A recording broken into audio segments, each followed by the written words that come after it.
വിശുദ്ധ ലൂക്കായുടെ സുവിശേഷം തന്നെ 1:54. വിശുദ്ധ ലൂക്കായുടെ സുവിശേഷം 1:54 വാക്യം. ദൈവം തൻ്റെ ജനങ്ങളോട് കാണിക്കുന്ന എല്ലാ അനുഗ്രഹങ്ങളും തൻ്റെ കാരുണ്യത്തിന് അടിസ്ഥാനപ്പെടുത്തിയിരിക്കുകയാണ്. കാലാകാലങ്ങളായിട്ടുള്ള സ്തുതികടെ ഹല്ലേലൂയ. യേശുവേ ഹല്ലേലൂയ ഹല്ലേലൂയ യേശുവേ സ്തുതി hallelujah hallelujah hallelujah hallelujah hallelujah യേശുവേ ഹല്ലേലൂയ ഹല്ലേലൂയ. വിശുദ്ധ ലൂക്കാസ് സുവിശേഷം 1:54 തൻ്റെ കാരുണ്യം അനുസ്മരിച്ചുകൊണ്ട് പറഞ്ഞ് തൻ്റെ കാരുണ്യം അനുസ്മരിച്ചുകൊണ്ട്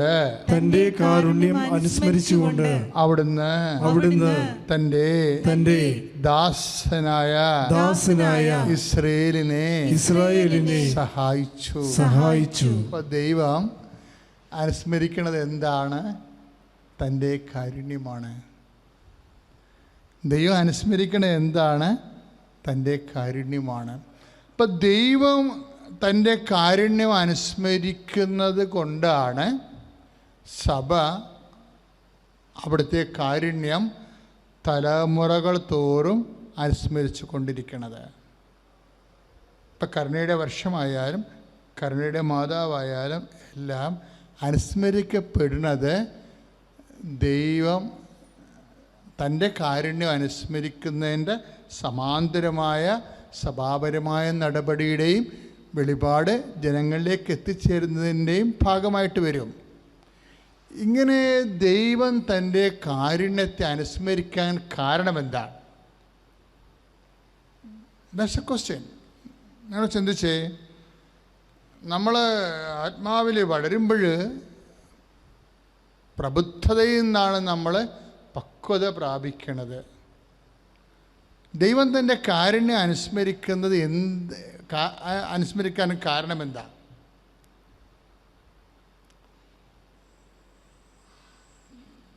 അതിനൊറ്റ കാരണം മാത്രമേ ഉള്ളൂ. സക്കറിയ പുരോഹിതൻ പറഞ്ഞതാ. എന്താ സക്കറിയ പറഞ്ഞത്? ദൈവം എബ്രഹാത്തിനോട് ചെയ്ത ഉടമ്പടി പ്രകാരമാണ്. അതാണ് ലൂക്കായുടെ സുവിശേഷ ലേഖനം 1:74. സ്തുതിക്കട്ടെ ഹല്ലേലൂയ. യേശു 1:72-73. സ്തുതിക്കട്ടെ ഹല്ലേലൂയ. യേശുവേ ആരാധന ആരാധന ആരാധന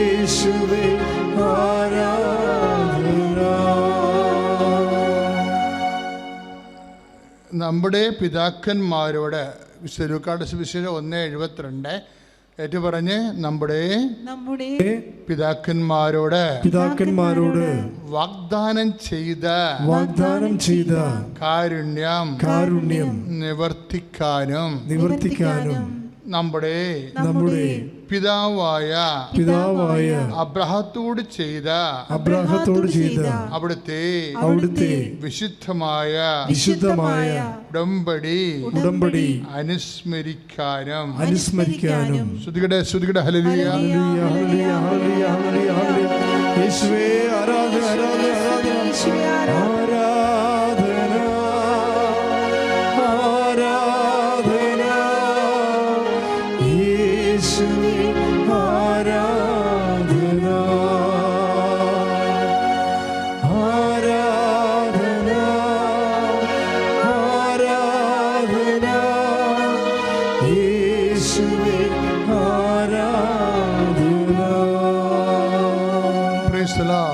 അപ്പോൾ ദൈവത്തിൻ്റെ കാരുണ്യം ദൈവം അനുസ്മരിക്കുന്നത് ഒറ്റ കാര്യത്തിൻ്റെ അടിസ്ഥാനത്തിലാണ്. എന്താണ്? ഉടമ്പടിയുടെ അടിസ്ഥാനത്തിൽ. അതാണ് ഈ ഉടമ്പടി.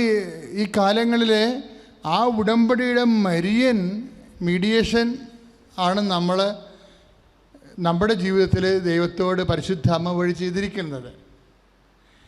അപ്പോൾ നമ്മൾ ദൈവത്തോടാണ് ഉടമ്പടി ചെയ്തത്, പക്ഷേ പരിശുദ്ധ അമ്മ വഴിയാണെന്നേ ഉള്ളൂ. പരിശുദ്ധ അമ്മ വഴി ഈശോയോട് ചെയ്ത ഉടമ്പടിയാണ് മരിയൻ ഉടമ്പടി എന്ന് പറയണത്.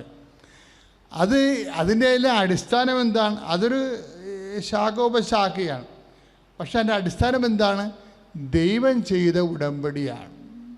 ദൈവം ചെയ്ത ഉടമ്പടി അബ്രഹാത്തിലൂടെ അത് മോസസിലൂടെ റിവൈസ് ചെയ്ത് ഈശോയിലെത്തുമ്പോൾ അത് പുതിയ ഉടമ്പടിയാവും. അപ്പോഴും ഉടമ്പടി എന്നുള്ള ആ ഒരു വലിയ പദ്ധതിയിൽ നിന്ന് ദൈവം മാറണില്ല. അനാദികാലം മുതലേ വാഗ്ദാന പേടകം സ്വർഗം തുറന്ന് കാണുന്ന വെളിപാടിൻ്റെ ആ വലിയ കാലം വരെ ഉടമ്പടി അങ്ങ് തുടരുകയാണ്. ഈ ഉടമ്പടിയിലാണ് നമ്മുടെ ജീവിതത്തെ നമ്മൾ വിശുദ്ധീകരിച്ചു കൊള്ളാം. ദൈവത്തിൻ്റെ സ്നേഹത്തിൻ്റെയും കരുണയ്ക്കും സാക്ഷിയായി ജീവിച്ചു കൊള്ളാം എന്നാണ് നമ്മൾ ദൈവത്തോട് നിബന്ധന ചെയ്തിരിക്കുന്നത്. ദൈവത്തിൻ്റെ കരുണയ്ക്ക് സാക്ഷിയായി ജീവിച്ചു കൊള്ളാം. എപ്പോഴും ഞാനങ്ങനെ ഓർക്കുക, അതായത് എന്ത് സഭയിലുണ്ടാകുന്നുവോ അതിന് ഒരു 2 വർഷം മുമ്പെങ്കിലും കൃപാസനത്തിൽ അതിൻ്റെ സൂചനകൾ അമ്മ തരും. പണ്ടും അങ്ങനെയായിരുന്നു ചെയ്തുകൊണ്ടിരുന്നത്. കേരളം മുഴുവനും ഞാൻ ജോമാന ജീവദർശന ധ്യാനം നടത്തിയതാണ്.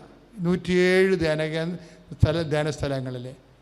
2002 2003 ഉടമ്പടി അമ്മ പ്രകാശത്ത് ദിവരസ്യങ്ങളെ ജപമാലയോടുകൂടി കൂട്ടിച്ചേർത്തത്. ഈ മരിയൻ അനുഭവങ്ങളെ ജനങ്ങളിലേക്ക് ഈ കാലങ്ങളിൽ ദൈവത്തിൻ്റെ കരുണയായിട്ട് കൈ വഴി തിരിച്ചു വിടുന്ന പ്രാർത്ഥനയാണ് ഉടമ്പടി പ്രാർത്ഥന. അതിൻ്റെ അവസാനത്തിലാണ് ഇപ്പോൾ കരുണയുടെ മാതാവ് സുഹൃതമണിയുടെ ഭാഗമായി വരുന്നത്. കാര്യം ഉടമ്പടിയും കരുണയും തമ്മിൽ ഭയങ്കര ബന്ധമാണ്. ഞാൻ വായിച്ച് കേട്ടില്ലേ? ലൂക്കായുടെ സുവിശേഷം 1:72 എന്താ പറയണത്? എബ്രഹാത്തിനോട് ചെയ്ത വാഗ്ദാനം അനുസ്മരിച്ചുകൊണ്ട്, എബ്രഹാത്തിനോട് ചെയ്ത ഉടമ്പടി അനുസ്മരിച്ചുകൊണ്ട്. അപ്പോൾ ദൈവം അനുസ്മരിക്കണത് എന്താണ്? തൻ്റെ ഇസ്രയേലിനോട് ദൈവം കരുണ കാണിക്കുന്നു. അപ്പം ദൈവത്തിൻ്റെ കാരുണ്യം നമ്മളുടെ മെറിറ്റിലല്ല ഇരിക്കുന്നത്, മറിച്ച് ദൈവത്തിൻ്റെ കരുണയിലാണ് ഇരിക്കുന്നത്. ഉടമ്പടി ദൈവത്തിൻ്റെ കരുണയുടെ വാഗ്ദാനമാണ്. ശ്രുതികട്ടെ ഹല്ലേലൂയ, യേശുവേ സ്തോത്രം, ഹല്ലേലൂയ ഹല്ലേലൂയ ഹല്ലേലൂയ, യേശുവേ സ്തുതി, ഹല്ലേലൂയ ഹല്ലേലൂയ, യേശുവേ ആരാധന ആരാധന ആരാധന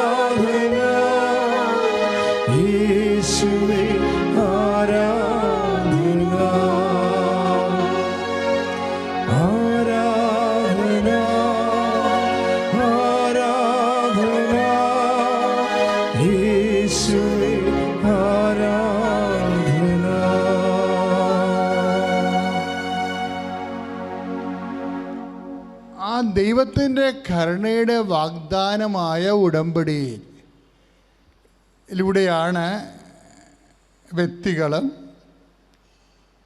തിരഞ്ഞെടുക്കപ്പെട്ട സമൂഹവും ദൈവജനവും ശക്തീകരിക്കപ്പെടുന്നത്.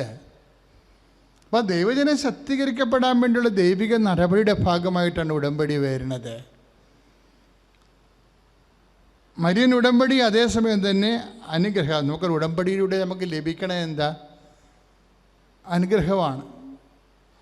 ശ്രുതികട്ടെ ഹല്ലേലൂയ, യേശുവേ സ്തോത്രം, ഹല്ലേലൂയ, യേശുവേ നന്ദി, hallelujah hallelujah hallelujah hallelujah hallelujah, യേശുവേ ആരാധന ആരാധന ആരാധന, ഹല്ലേലൂയ ഹല്ലേലൂയ ഹല്ലേലൂയ ഹല്ലേലൂയ, യേശുവേ സ്തുതി, hallelujah hallelujah hallelujah hallelujah hallelujah, ആരാധന ആരാധന യേശുവേ ആരാധന.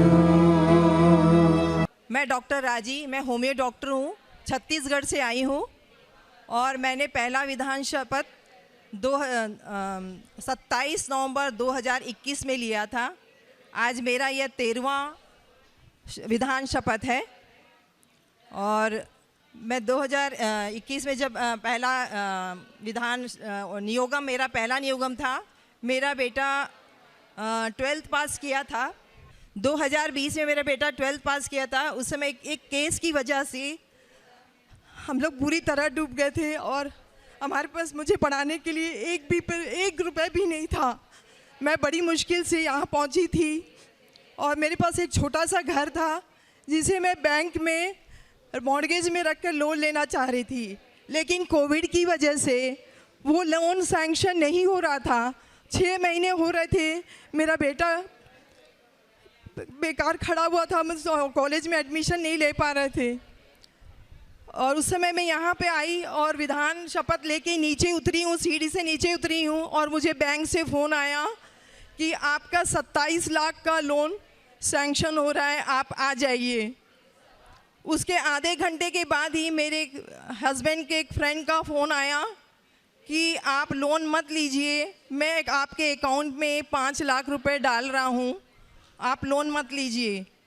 तो और उन्होंने तुरंत डाल भी दिया और इस प्रकार मेरा बेटे का एडमिशन, हमने तुरंत जाके एडमिशन ले लिया और उसकी कॉलेज की पढ़ाई शुरू हो गई। उसी दौरान मेरे अक्रिस्तीय फ्रेंड्स थे जिनके द्वारा एक गुरु बाबा करके थे, मैं उनका प्रवचन सुनती थी, लेकिन बाइबल में ही सुनती थी वो। और उनका एक फ़ोटो मैंने दरवाजे पे, अपने फ्रंट डोर के एक दरवाजे में लगा रखा था। और यहाँ से विधान शपथ लेने के 1 महीने के बाद मुझे सुबह सुबह 5 साढ़े 5 बजे के करीब एक दिव्य रोशनी दिखाई दी और उसमें माता ने कहा कि मैं तुम्हारे घर के अंदर नहीं आ सकती हूँ। और मेरी नींद टूट गई। मैं उठ के दौड़ के आई, देखी दिव्य, मैं सोची कि मेरा घर का दरवाज़ा खुला है, मैंने रात को शायद बंद नहीं किया करके दौड़ के आई तो दिव्य रोशनी मुझे दिखी। और तब मुझे समझ में नहीं आया कि माता क्या कहना चाह रही है कि मैं तुम्हारे घर क्यों नहीं आ सकती है करिए। मैंने एक दिन पूरा सोचा, मुझे कुछ समझ में नहीं आया। दूसरे दिन हो गया, दूसरे दिन शाम को माता मुझे ले गई और दरवाजे के पास दिखाई कि तुमने इस इंसान का फ़ोटो अपने दरवाजे पर लगा रखा है, तुमने एक बाइबल में लिखा है कि पिता को छोड़कर किसी को महत्व नहीं देना, जो मैंने दिया था मैंने गलती की थी। तो मैंने तुरंत उसको गीला करके उसको वहाँ से हटा दिया और उस दिन से मेरे घर में काफ़ी बरकत शुरू हो चुकी थी। और मेरा बेटा कॉलेज में एडमिशन लिया।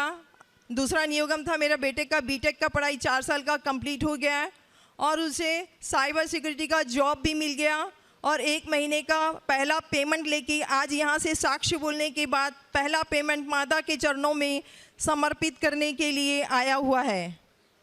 और तीसरा नियोगम था मेरा स्किन प्रॉब्लम, जो केमिकल एलर्जी से पूरी तरह 2nd लेयर तक डेड हो चुका था और मेरा होम्यो मेडिसिन भी काम नहीं कर रहा था। मैंने एक एलोपैथ डॉक्टर को दिखाया तो उन्होंने काफ़ी टेस्ट कराया और कहा कि नहीं, आपको केमिकल एलर्जी से ये स्किन 2nd लेयर तक डेड हो गया है, जो कभी ठीक नहीं हो सकता है। तो फिर वहाँ से मेरे बेटे ने कहा कि एक और डॉक्टर को दिखाइए, तो मैंने वहाँ पर गया। मैं वहाँ पर बाहर खड़ी थी, तब एक नीले सलवार सूट में अति सुंदरी एक स्त्री मेरे पास आई और बोली, क्या हो गया है तुम्हारे चेहरे पे? तो मैंने कहा कि मैं कोई क्रीम या पार्लर यूज़ नहीं करती, उसके बावजूद पता नहीं मुझे कुछ केमिकल एलर्जी हुआ है। सनस्क्रीन मैं लगाती थी, शायद वो एक्सपायरी वाला था, जो मुझे मतलब उसका डेट चेंज करके दिया गया था, उसकी वजह से हो सकता है, डॉक्टर्स ने कहा था। तो मैंने फिर उसको उन्होंने बोला कि नहीं, तुम यहाँ से जाओ, तुम्हारा अपने आप ठीक हो जाएगा। मैंने ताइलम लगाया और नमक और तेल लगाकर डेली नमक और तेल लगाती थी। आज आप मेरा चेहरा देख रहे होंगे कि आपको कहीं से भी नहीं लग सकता है कि मेरा स्किन से फेस ख़राब हुआ था, वो पूरी तरह ठीक हो गया। और मैंने फादर से भी ये प्रार्थना यहाँ के प्रेयर करवाया था कि मेरा स्किन एलर्जी पूरी तरह से डेड हो गया है, तो फादर ने प्रेयर किया था ताइलम लगा के, और आज मैं पूरी तरह ठीक हूँ।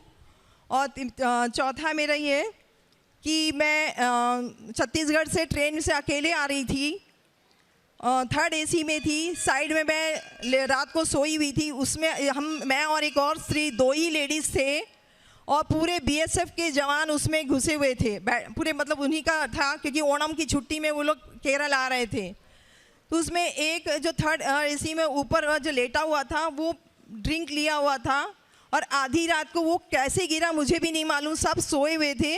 वो गिरते समय उसने हाथ से मेरे शोल्डर को दबाकर गिरा, तो उसने शोल्डर शायद दबाया, क्या किया पता नहीं। नींद में मैं बहुत ज़ोर से चिल्लाकर उठी। जब उठी तो देखा कि वो उल्टे बल पर गिरा हुआ था। फिर सबने मिलकर उसको उठाया, तो मुझसे पूछे कैसे गिरा, किसी को कुछ समझ में नहीं आया, उसको खुद भी समझ में नहीं आया। लेकिन मैं भी सो गई, सब सो गए। सुबह उठे तो मेरा हाथ नहीं उठ रहा था और मैं अकेली थी, मेरे को सामान लेके यहाँ तक पहुँचना था। मैं जैसे तैसे यहाँ पहुँची। उसके बाद मैंने जोसेफ फादर से मिला और अच्चन को पूरी बात बताई। तो फादर बोले अच्छा हुआ तुम मेरे पास आ गई, और उन्होंने तेल लगाकर प्रेयर किया और दर्द मेरा जाता रहा। दूसरे दिन सुबह उठी तो मेरे हाथ में कोई दर्द नहीं था, मैं बिल्कुल पूरी तरह ठीक हो गई थी। प्रेरित कार्य मैंने पत्रम को दूर दूर 70 किलोमीटर 100 किलोमीटर दूर ऐसे दूर दूर ले जाकर देती थी, बहुत बांटा। और जो यहाँ नहीं आ सकते थे, जिनकी आर्थिक स्थिति अच्छी नहीं थी, उनको मैंने अपने खर्चे में भी लेके आया है 2-3 जन को। और यहाँ कम से कम 30-40 जन छत्तीसगढ़ से मेरे पास साथ आए हैं, उसमें हिंदूज़ भी हैं जो मैं यहाँ के उड़मपड़ी लिए कैंसर पेशेंट है जो ठीक हो गए। और एक मेरी ही पेशेंट थी ऑटिज़म वाली बच्ची जो पूरी 2.5 साल की थी, तब ट्रीटमेंट शुरू किया था। मैंने उसको नमक खिलाया, 2 साल तक नमक खिलाया। आज वो पूरी तरह ठीक है और क्लास 2 में पढ़ रही है, नॉर्मल स्कूल के बच्चों के साथ पढ़ रही है।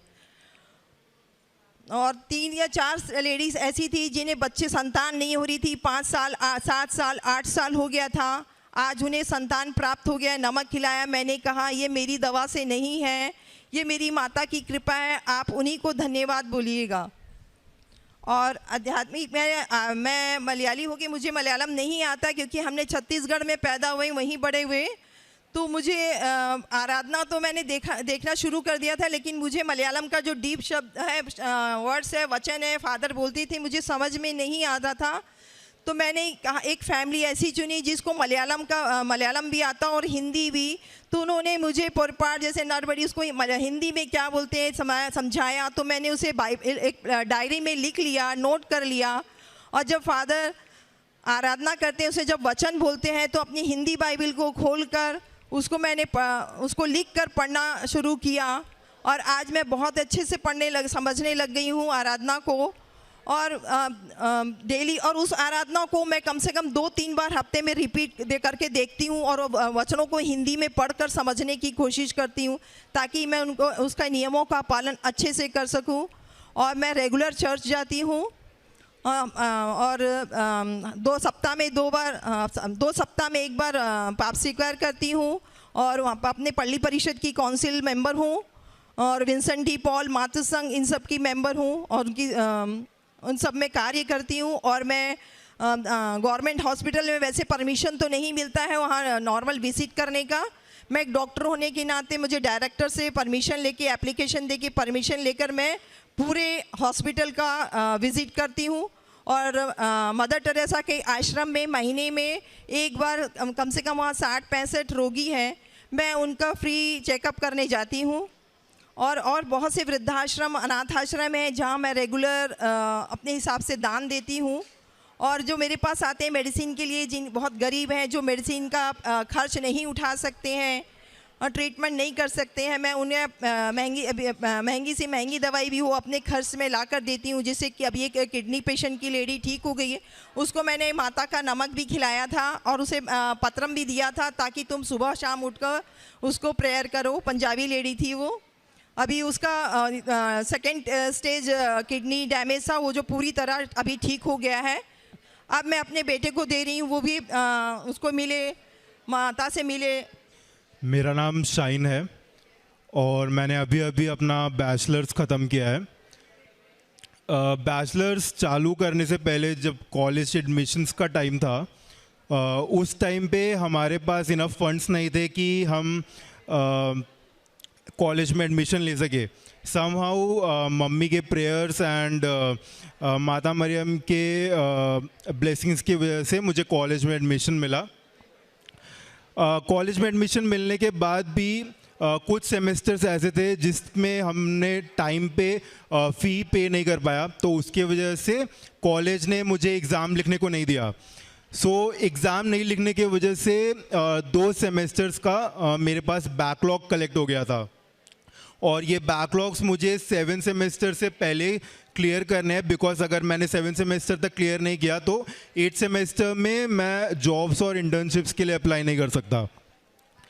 सो हर एग्ज़ाम में मैं मेडल और जो ऑयल था, मेडल को पॉकेट में रखता था और ऑयल लगा के जाता था रूम से ही, और हर पेपर मैंने वैसे ही दिया। समहाउ 7 सेमेस्टर तक सारे बैकलॉग्स और सारे एग्ज़ाम्स जो थे वो क्लियर हो गए विद गुड CGPA।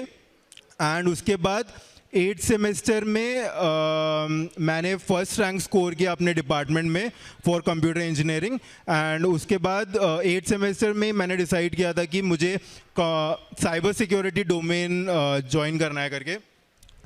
तो मेरा एक टारगेटेड कंपनी था, वो कंपनी में मैंने अप्लाई किया। मेरी प्रिपरेशन ऑलमोस्ट सिर्फ 15 डेज़ की थी, और कंपनी के लिए 4 पोजीशंस एम्प्टी थे। उसमें 500 लोग टारगेट कर रहे थे, 500 की कंपटीशन था। एंड 500 जो लोग थे वो वे मोर एक्सपीरियंस्ड एंड नॉलेजेबल थे दैन मी, बिकॉज मेरे पास कोई ना तो एक्सपीरियंस था प्रीवियस इन साइबर सिक्योरिटी और ना बहुत ज़्यादा नॉलेज, बिकॉज मेरी प्रिपरेशन सिर्फ 15 डेज़ की थी। सो मैंने एनी हाउ एग्ज़ाम लिया, थियरी राउंड मैंने क्लियर किया, उसके बाद टेक्निकल राउंड्स हुआ, टेक्निकल राउंड भी क्लियर हो गया, इंटरव्यू राउंड भी क्लियर हो गया। फाइनल जो लिस्ट निकली उसमें जो 4 लोग थे उसमें से एक नाम मेरा भी था।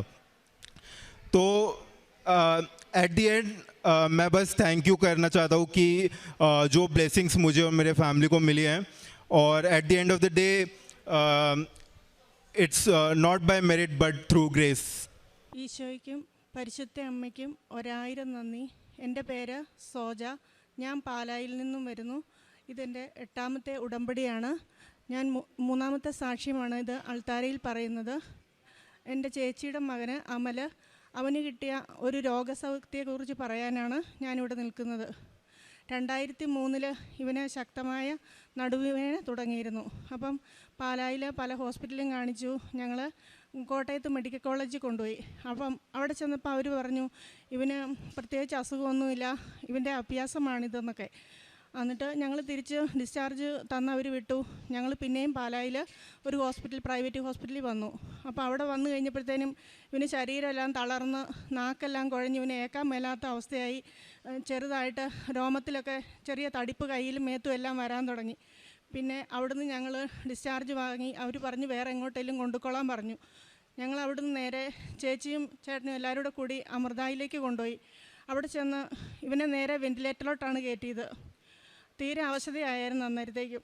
അപ്പം ബ്ലഡെല്ലാം ടെസ്റ്റ് ചെയ്യാനെടുത്തു. രാവിലെ റിസൾട്ട് പറയാമെന്ന് പറഞ്ഞു. റിസൾട്ട് വന്നപ്പോൾ ഇവന് ബ്ലഡ് ക്യാൻസർ 4ാം സ്റ്റേജാണ്, ഇനി ഒന്നും പറയാനില്ലെന്ന് പറഞ്ഞു. ഇവനോടാണ് ഡോക്ടർമാർ ആദ്യം പറഞ്ഞത്. അവർ ഇവൻ്റെ തോളിൽ തട്ടിച്ച് ഇറങ്ങിപ്പോയി. അത് കഴിഞ്ഞിട്ടാണ് ചേച്ചീനെ ഞങ്ങൾ എല്ലാവരെയും വിളിച്ചത് പറയുന്നത്. വീട്ടിൽ നിന്ന് ഞങ്ങളെല്ലാവരും ചെന്നു. കൊച്ചു വളരെയധികം അവശത കിടക്കുമായിരുന്നു. ഞങ്ങൾക്ക് കണ്ടിട്ട് നമ്മളാരും വിചാരിക്കാത്ത ഒരു കാര്യമാണ് അവിടെ നിന്ന് കിട്ടിയത്. ഞാൻ വീട്ടിൽ വന്നു. ഞാൻ എൻ്റെ ചേട്ടനോട് പറഞ്ഞു രാവിലെ നമുക്ക് കൃപാസനത്തിൽ പോകണം, എനിക്ക് മാതാവിൻ്റെ അടുത്ത് പോയി പറയണം, വേറെ ആരും ഇത് നോക്കിയാൽ ഒന്നും ചെയ്യാൻ പറ്റത്തില്ല, നമുക്കവിടെ ചികിത്സിക്കാൻ പോലുമുള്ള പൈസയില്ല, ഒന്നുമില്ല, ഒരിടത്തുനിന്ന് നമുക്കൊന്നും കിട്ടത്തില്ലെന്ന് പറഞ്ഞു. രാവിലെ ഞങ്ങളിവിടെ വന്നു, ഉടമ്പടി എടുത്തു. ഞാനിവിടെ മാതാവിനോട് 2 കാര്യങ്ങളെ പറഞ്ഞുള്ളൂ. ഞങ്ങളുടെ കൊച്ചിൻ്റെ ജീവൻ ഞങ്ങൾക്ക് തിരിച്ചു തരണം, ഇതിന് വേണ്ടുന്ന ചികിത്സാ ചിലവ് എവിടുന്ന പൈസയെന്നൊന്നും അറിയത്തില്ല, ഞങ്ങൾക്ക് ആരും സഹായിക്കാനുമില്ല, അമ്മ എന്താണെന്ന് വെച്ചാൽ അതിന് വേണ്ടുന്ന കാര്യങ്ങളെടുത്ത് തരണം എന്ന് പറഞ്ഞു. ഓരോ ദിവസം ചെല്ലും തോറും ഇവന് ഭയങ്കര ബുദ്ധിമുട്ടും പ്രയാസങ്ങളുമായിരുന്നു. ഡോക്ടർമാർ പറഞ്ഞു ചികിത്സിക്കാനൊന്നും പറ്റത്തില്ല, കാരണം ഷുഗർ 500-ന് മുകളിലോട്ടായി. അപ്പോഴത്തേക്കും മരുന്നൊന്നും ചെയ്യാൻ പറ്റാത്ത അവസ്ഥയിലായിരുന്നു. അങ്ങനെ ഇരിക്കെ 6 ദിവസം കഴിഞ്ഞപ്പോൾ അവർ പറഞ്ഞു വെൻറ്റിലേറ്ററിൽ നിന്ന് ഇറക്കുവാണ്, നമുക്ക് ICUലോട്ട് മാറ്റാം, ഇങ്ങനെ അവിടെ കിടത്തിയിട്ടും കാര്യമൊന്നുമില്ലെന്ന് പറഞ്ഞു. അങ്ങനെ ഇരിക്കുമ്പോൾ ഞാനിവന് വീട്ടിൽ നിന്ന് ചെറിയ രീതിയിൽ ഭക്ഷണം, അതായത് ദോശ അങ്ങനെയൊക്കെ ഉണ്ടാക്കുമ്പോൾ ഇവിടുന്ന് കിട്ടിയ ഉടമ്പടി ഉപ്പ് ഇട്ട് പ്രാർത്ഥിച്ച് വിശ്വാസ പ്രമാണം ചൊല്ലി ഞാനിവന് അവിടെ കൊടുത്തു. പിന്നെ ഒരു തുള്ളി ഉപ്പിട്ട് ഞാനിവന് കപ്പിനകത്ത് 1 കപ്പ് വെള്ളവും കുടിക്കാൻ കൊടുത്തു. കാരണം ഡോക്ടർമാർ പറഞ്ഞു ഇനിയിപ്പം നോക്കിയിട്ടൊന്നും ഒരു കാര്യമില്ല, ഒന്നും ചെയ്യാനുമില്ല, കാരണം മരുന്ന് ഒന്നും ഇവന് ചെയ്യത്തില്ല, ഷുഗർ അത്ര മേളിൽ നിൽക്കുകയെന്ന് പറഞ്ഞു. പിന്നെ ഇവൻ്റെ നടുവിന് ഞാൻ നെറ്റിയിലും അഭിഷേക തൈലം, കാരണം വേറെ ഒന്നും ഒരു ആശ്രയമില്ല. അറിഞ്ഞ മനുഷ്യരെല്ലാം പറഞ്ഞു പൈസയില്ല, ഒന്നുമില്ല, നിങ്ങൾ ആ കൊച്ചിനെ അവിടെ ഇടാതെ RCCയിലോട്ട് കൊണ്ടുപോയി, എന്ത് കണ്ടിട്ടാണ് അവിടെ ഇട്ട് നിങ്ങൾ ചികിത്സിക്കുന്നത്, ആളും പോകും പൈസയും പോകും, നിങ്ങൾക്കൊന്നുമില്ല. ഞങ്ങൾ പക്ഷേ മാതാവിൽ അടിയുറച്ച് വിശ്വസിച്ചു. അമ്മ ഇടപെട്ടാൽ ഇത് പൂർണ്ണമായി സുഖപ്പെടുമെന്ന് എനിക്ക് പൂർണ്ണ വിശ്വാസം ഉണ്ടായിരുന്നു. ഞാൻ ഇവൻ്റെ കയ്യിൽ കാശ് രൂപയും ഒരു കൊന്തയും കൊടുത്തിട്ട് ഞാൻ പോന്നു. അതിനുശേഷം എൻ്റെ ഉടമ്പടിയുടെ 75 ദിവസമായപ്പോൾ ഞാൻ വീണ്ടും ഇവിടെ വന്നു. അമ്മേ, ഒരു മാറ്റവും ഒന്നും കാണുന്നില്ല ഞങ്ങളുടെ കൊച്ചിന്. അമ്മ അത്ഭുതങ്ങളും അടയാളങ്ങളും എല്ലാവർക്കും കൊടുക്കുന്നുണ്ട്. ഈ അൾത്താരയുടെ ഇവിടെ വന്ന് നിന്ന് ഞാൻ പറഞ്ഞിട്ട്, ഞാൻ ഇവിടെ നിന്നപ്പോൾ എവിടുന്നോ ഒരു സ്വരം കേട്ടു, നീ പൊക്കോ എന്നൊരു വാക്ക് കേട്ടു. ഞാൻ കരഞ്ഞുകൊണ്ട് ദവടം വരെ ചെന്നിട്ട് ഞാൻ വന്ന കാര്യങ്ങൾ പൂർണ്ണമായിട്ട് പറഞ്ഞില്ലല്ലോ എന്നോർത്ത് ഞാൻ തിരിച്ച് വീണ്ടും ഇവിടെ വന്നു നോക്കി. ഞാൻ പറഞ്ഞു, അമ്മേ, അടയാളങ്ങളും അത്ഭുതങ്ങളും ഇല്ല, കൊച്ചിന് ഓരോ ദിവസം ചെല്ലുന്തോറും ക്ഷീണവും കൂടിക്കൊണ്ടിരിക്കുക, ഒരു മാറ്റവും വരുന്നില്ല, അമ്മ എന്തെങ്കിലും വേഗം ഇടപെടണമെന്ന് പറഞ്ഞു. ഞാൻ ഇവിടെ നിന്ന് പ്രാർത്ഥിച്ച് കണ്ണടച്ച് നിന്നപ്പോൾ വീണ്ടും ഭയങ്കര ധൃതിയിൽ എന്നോട് പറഞ്ഞു, നീ പൊക്കോ, ഞാൻ വന്നേക്കാമെന്ന് പറഞ്ഞു. ഞാനിവിടെ നിന്ന് ഇറങ്ങി വീട്ടിൽ ചെന്നു. വൈകുന്നേരമായപ്പം അമ്മ എന്നോട് പറഞ്ഞു, ഞാൻ എന്നിട്ട് ഇവിടെ വന്ന് നിന്ന സമയത്ത് ആ ശബ്ദം കേട്ട് ഞാൻ വീണ്ടും കരഞ്ഞുകൊണ്ട് തന്നെ വീട്ടിലോട്ട് ചെന്നു. വൈകിട്ട് ചെന്നപ്പോഴത്തേന് അമ്മ എന്നോട് പറഞ്ഞു, കൊച്ചിനെ വീണ്ടും വെന്റിലേറ്ററിലോട്ട് തന്നെ കയറ്റി, ഒരു പ്രതീക്ഷയില്ല. ഞാൻ പറഞ്ഞു, അമ്മേ, ഞാൻ ഇന്ന് മാതാവിൻ്റെ അടുത്ത് എന്ന് പറഞ്ഞിട്ടുണ്ട്, അവന് സുഖപ്പെട്ട് വരുമ്പോൾ ഈ ഉടമ്പടി 90 തീരുന്നതിനിപ്പുറം നമുക്ക് അവനെയായിട്ട് ഈ മുറ്റത്ത് വരണമെന്ന് പറഞ്ഞു. അമ്മ പറഞ്ഞു, ഇതൊന്നും ഇപ്പോൾ ഇവിടെ പറയേണ്ട കാര്യമില്ല, നമുക്ക് ഇതൊന്നും അല്ല ആവശ്യം, കൊച്ചിനെ ഇങ്ങനെ കിടന്നാലും വേണ്ടിയല്ല, അവന് ഒരു ശ്വാസമെങ്കിലും കിട്ടിയാൽ മതിയെന്ന് പറഞ്ഞു. ഞാൻ പറഞ്ഞു, അതൊന്നുമല്ല. പക്ഷെ ഞാൻ പറയുന്ന ആ സമയത്ത് അവിടെ കേൾക്കാൻ ആർക്കും ഇഷ്ടമില്ലായിരുന്നു. ഞങ്ങൾ ഹിന്ദുക്കളും കൂടെയാണ്. അതിനുശേഷം വൈകിട്ട് ഞാൻ കിടന്നുറങ്ങിയപ്പം ഈ അൾത്താരയിൽ ജോസഫ് അച്ഛന് 4 പേര് അച്ഛൻ്റെ ഫ്രണ്ടിൽ ഈ അൾത്താരയിൽ നിൽപ്പുണ്ട്. പാദം വരെ വെള്ളയുടുപ്പ് ഇട്ട് താടി കെട്ടും കെട്ടി 4 പേര് നിൽപ്പുണ്ട്. അച്ഛൻ തലയിൽ കൈവച്ച് പ്രാർത്ഥിക്കുവാണോ എന്തോ അച്ഛൻ ചെയ്യുന്നുണ്ട്. ഞാനോർത്തു, ഞങ്ങളുടെ കൊച്ചിന് എന്തെങ്കിലും സംഭവിക്കും, അതായിരിക്കും ഞാനിങ്ങനെ സ്വപ്നം കണ്ടതെന്ന്. പക്ഷേ എനിക്കത് ആരോടും പറയാനും എനിക്ക് പേടിയായിരുന്നത്. വീട്ടിലോട് ആരോടും ഇത് പറഞ്ഞ് ആർക്കും അത് മനസ്സിലാകത്തുമില്ല. കാരണം ഇവന് എന്തെങ്കിലും സംഭവിക്കുമെന്ന് തന്നെ എല്ലാവരും വിചാരിക്കുള്ളൂ. അതിനുശേഷം എനിക്ക് പെട്ടെന്ന് എൻ്റെ മനസ്സിൽ ലാസറിനെ ഉയർത്തിയ കർത്താവ് എൻ്റെ മനസ്സിലേക്ക് വന്നു. എനിക്കന്നേരം എത്ര സന്തോഷമായെന്ന് എനിക്കത് പറഞ്ഞറിയിക്കാൻ ഇപ്പോഴും എനിക്കറിയത്തില്ല. കാരണം 2023 ഇത് നടക്കുന്നത്. എനിക്കത് ഇപ്പോഴും അത് ഓർക്കാൻ പറ്റത്തില്ല. അച്ഛന് ദൈവദൂതൻ ലാസറിൻ്റെ ഉയർത്തിയ പോലെ ഞങ്ങളുടെ കൊച്ചിനെ ദൈവം അവിടെ നിന്ന് ഉയർത്തി. അതിനുശേഷം ഇവനെ ബോൺ മാരേജ് ചെയ്യാൻ കയറ്റിയപ്പോൾ ഒരു അനുഭവം ഉണ്ടായിരുന്നു. അതിവൻ പറയും. ആ ഉടമ്പടി എൻ്റെ 90-ന് 87-ാം ദിവസം ഞങ്ങൾ ഇവനുമായി ഈ അൾത്താരയിൽ ഇവിടെ ഈ മുറ്റത്ത് ഞങ്ങൾ വന്ന് നിന്നു. മാതാവ് തന്ന വലിയൊരു അത്ഭുതമാണത്. അത്രയും ഡോക്ടർമാർ വരെ കൈയഴിഞ്ഞിട്ട് അവനെ ഞങ്ങൾക്ക് ദൈവം തന്നതാണ്. ഞാൻ ആ സമയത്തെല്ലാം എനിക്ക് വേറൊന്നും ചെയ്യാൻ പറ്റത്തില്ലായിരുന്നു. ശക്തമായിട്ട് ഞാൻ എൻ്റെ പ്രേക്ഷിത പ്രവർത്തനങ്ങളും കാരുണ്യ പ്രവർത്തികളും ഞാൻ ചെയ്തു. വചനം വായന നല്ലപോലെ ഞാൻ ശക്തമാക്കി, ജപമാല ചൊല്ലി പ്രാർത്ഥിക്കാനും തുടങ്ങി. കാരുണ്യ പ്രവൃത്തിയുടെ ഭാഗമായിട്ട് ഓരോ സ്ഥലത്ത് ചെല്ലുമ്പോഴും അത്രയും മാനസികമായി പ്രശ്നം നേരിടുന്നവർ മാത്രമാണ് ഒരാശ്വാസം തന്നത്. അവരാണ് പറഞ്ഞത്, അവനെ സുഖപ്പെട്ട് കഴിയുമ്പോൾ ഞങ്ങളുടെ അടുത്തൊന്ന് കൊണ്ടുവരണം കേട്ടോന്ന്. കാരണം അല്ലാതെ ആര് സംസാരിച്ചാലും പറയും അവന് കിട്ടത്തില്ല, നിങ്ങൾ അവന് എത്രയും വേഗം നല്ലൊരു മരണം കിട്ടാൻ വേണ്ടി പ്രാർത്ഥിക്കാൻ മാത്രമാണ് പറഞ്ഞത്. അതിനുശേഷം ഇവന് കിട്ടിയ അനുഭവം ഇവൻ പറയും. നട്ടെല്ല് വളച്ച് റാ പോലെ നമ്മളെ കിടത്തിയിട്ടാണ് ബോൺ മാരേജ് ചെയ്യുന്നത്. അതിൻ്റെ അത് നമ്മളെ പച്ചക്കാണ് നടുവ് കുത്തിപ്പറിക്കുകയാണ് ചെയ്യുന്നത്. നടുവ് കുത്തിപ്പറിച്ച് പച്ചക്കാണ് നട്ടെല്ലിന്ന് മജ്ജ എടുക്കുന്നത്. എന്നെ അങ്ങനെ കിടത്തിയ സമയത്ത് എനിക്ക് വല്ലാത്ത വേദനയായിരുന്നു. പക്ഷേ എൻ്റെ കുഞ്ഞാൻ്റി തന്നൊരു കാശിരൂപം ഉണ്ടായിരുന്നു ഇവിടുത്തെ, അതും കൈവച്ചുകൊണ്ടാണ് ഞാൻ ഓപ്പറേഷൻ തിയേറ്ററിലവിടെ കിടക്കുന്നത്. ഇന്ന് എന്നെ കിടത്തി കഴിഞ്ഞപ്പോഴത്തേനാണെങ്കിൽ ആദ്യം നട്ടലിൽ ഇങ്ങനെ കുത്താൻ തുടങ്ങി. എനിക്ക് നല്ല വേദന എടുക്കാൻ തുടങ്ങി. ഈ കാശിരൂപ ഞാൻ കയ്യിൽ മുറുകെ പിടിച്ചേക്കുമായിരുന്നു.